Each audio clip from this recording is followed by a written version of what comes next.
Guys WhatsApp, সকালবেলা নতুন blog. এখন উঠলাম ঘুম থেকে। কি আর কি অবস্থা, কি খবর তোর? আমরা সবাই আছেন ভালো? জানাইবেন তাড়াতাড়ি। আর এই অবস্থা আর কি,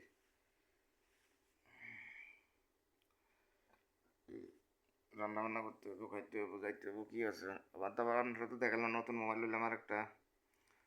হুম, বুঝতে পারছেন? একটা দিয়ে এক ব্লগ দিয়ে এক ভিডিও হয়, এটা দিয়ে আরেকটা সমস্যা হয়েছে এক ব্লগ মোবাইল দিয়ে ভিডিও বানাতে। চলে দেখা যাক কি কি আছে, খাওয়া দাওয়া দেখে আসি।